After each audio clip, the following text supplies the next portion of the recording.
Possible feat, because all you need to take a look is how many times Yerushalayim is mentioned in the Tanakh. It's an amazing thing. We'll try and give a little bit in the next few minutes, a little context to it. One of the startling facts is it's not mentioned once, specifically in the Chumash, right? Some potential allusions, Sedek Melech Shalem, right, and that might indicate, but the word Yerushalayim certainly is not indicated in the, and of course there are many allusions to what it might be, Haram Moriah, Yerushalayim, El Makom, and where, but specifically as a city, it's not mentioned. Almost immediately, however, from the time we enter into Eretz Yisrael, you can find a Sefer in Nach that is not abound with mentions of Yerushalayim, which is an amazing phenomenon, right? Which I don't have a full answer to that right now, of the concept of the uniqueness of Yerushalayim as in the Nach, as opposed to its almost lack of appearance in the Chumash. So, but that's an interesting point. I'd like to make one point. We'll talk a few minutes about the inner depth of Yerushalayim, but I want to make sure that I'm clear from the beginning that what I'm trying to say now would not totally ignore even the external benefits of Yerushalayim, because Hazal also mentioned those things. Although what I'm going to say seems to depart from that, but the historical and external benefits of Yerushalayim have been the survival of Am Yisrael has always been personified with the survival of Yerushalayim. Right? Yerushalayim, when it stands, we survive. When it doesn't, we're in Galut.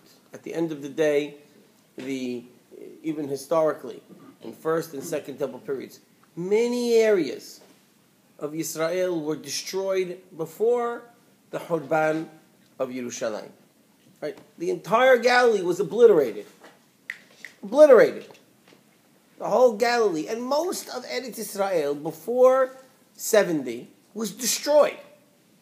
But as Yerushalayim stood, Am Yisrael stood. When Yerushalayim was destroyed, that was the beginning of the Galut, even though there were still places that weren't destroyed yet.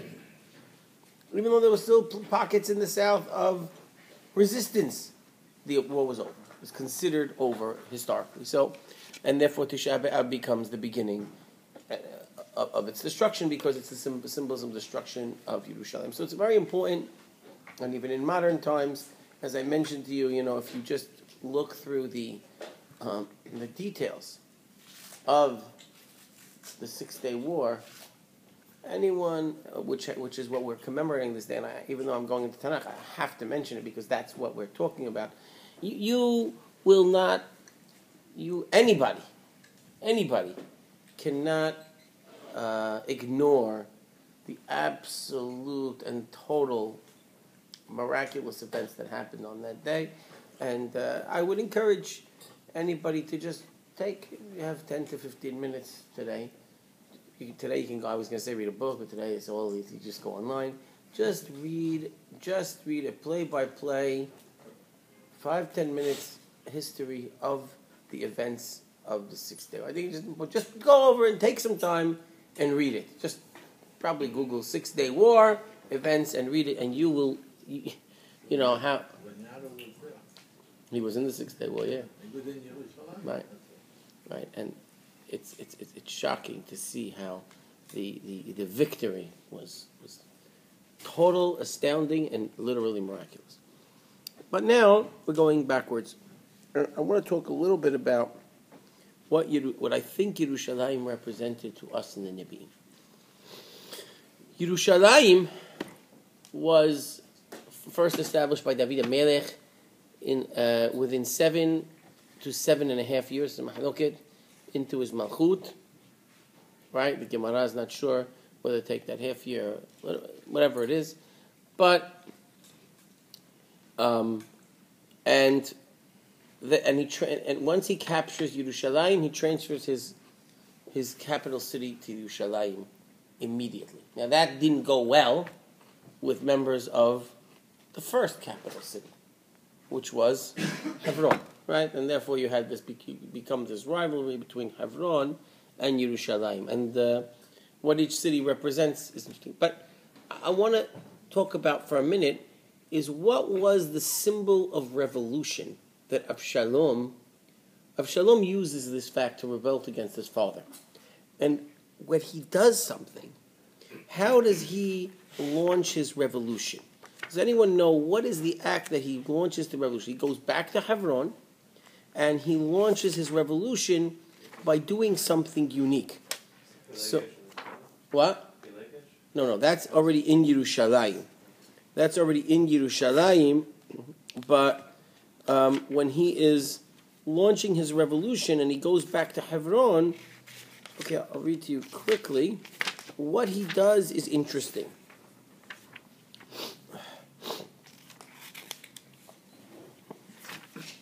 You know?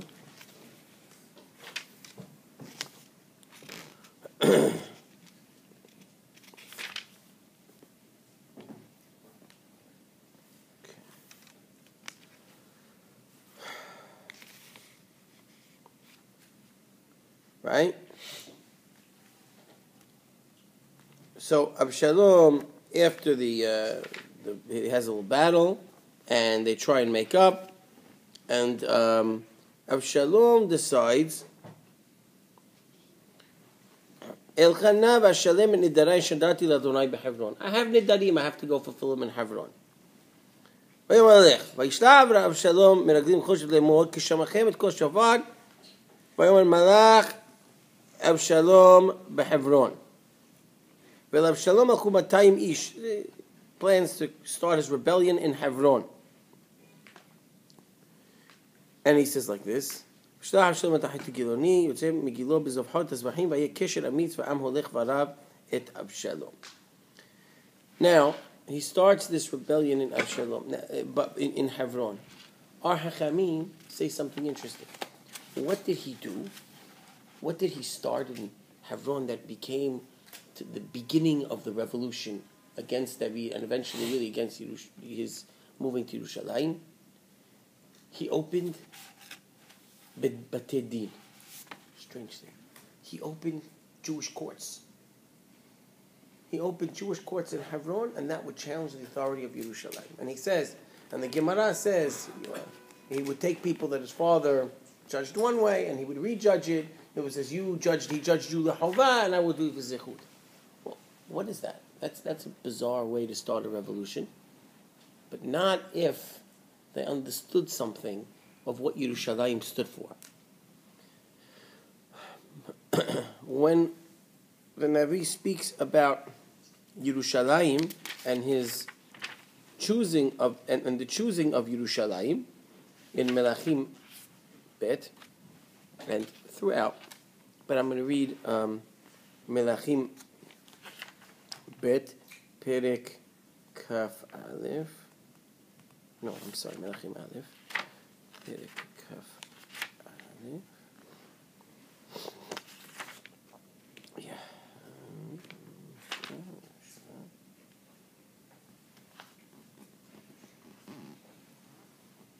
I just lost this pasuk. The same pasuk appears twice in, as well as in Divrei Yamim Bet Lamid Gimel Perek Lamid Gimel pasuk Zayin. And Vayasem et Pesach Sheva Sevat Elohim. אלוהים אל דוד ואל שלמה בית הזה ובירושלים אשר בחרתי מכל שבטי ישראל אשים את שמי לעולם. And in Melachim it says אשים את שמי לעולם. Yerushalayim was defined as the center where God's word will be heard. And every time if you go through the Neviim, time and time again, you'll find that the unique presence of God in Yerushalayim and God's sending his presence to teach wisdom throughout the world emanates from Yerushalayim. Yerushalayim is never really talked about in a positive way, always by its strength or its grandeur. Although Hazal later talked about Asara Kabin Shel Yofi Yardada Olam, right? Tish'an Natla Yerushalayim Had Asara Kol Olam Kulo.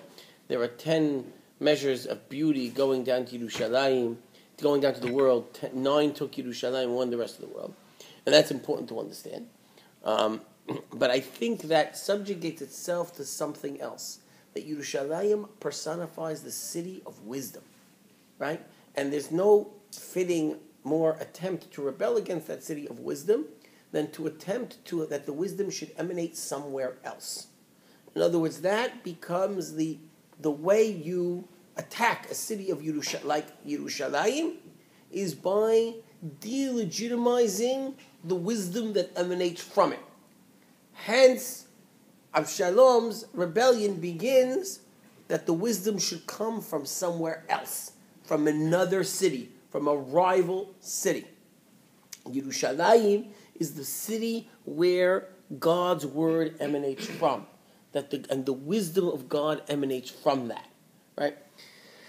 The Kuzari says many times that Am Yisrael is a chosen people, and this land of Israel is a chosen land, and the city of Yerushalayim is a chosen city. Well, what does that mean? We should start. What does it mean to be an Am Nivhar? And what does it mean to be a chosen place? Am Nivhar means many things.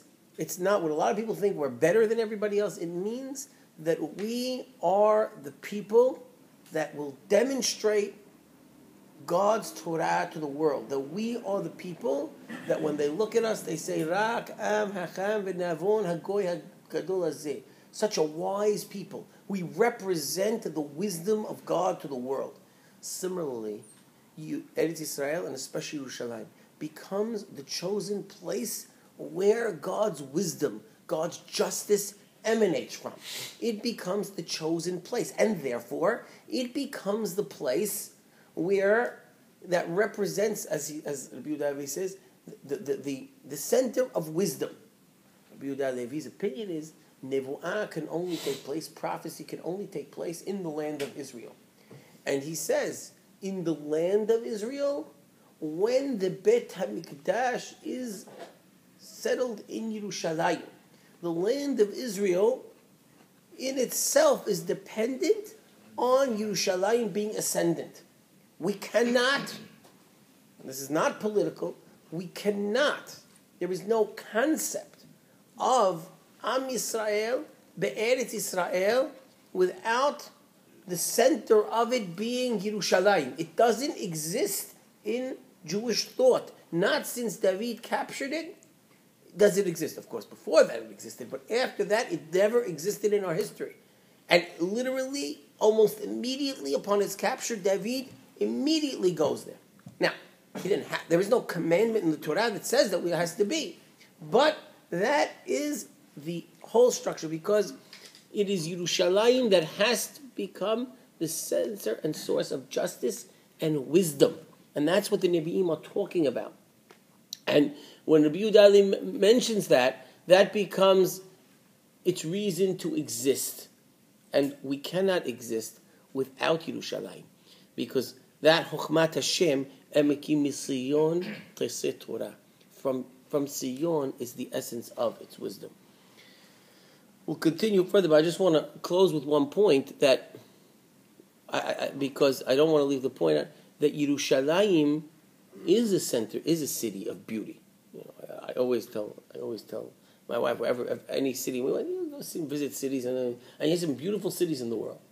Beautiful cities in the world, just from a physical perspective, just from standing in the center of Yerushalayim and looking around at the natural mountains around you. I believe, and I'm probably biased, that there is no more beautiful city in the world than Yerushalayim, just from a physical perspective. But I think that physical beauty and that physical presence is what lends itself to Da'at Hashem. In other words, it lends itself to the understanding of HaKadosh Baruch Hu. It's a perfect place to be to be in a meditative state, so to speak.